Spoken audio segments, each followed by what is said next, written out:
Lumapit si daga, hinimay ang lambat, kinagat ng kinagat niya, hanggang ang lambat ay nasira na at si leon ay tuluyang nakalaya.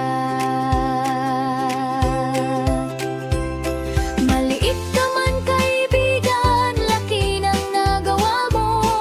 Salamat sa tulong mo, utang ko ang buhay ko. Ngayon alam ko na ang kabutihan ay mahalaga.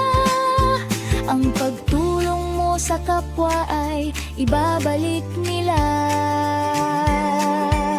Kaya laging tandaan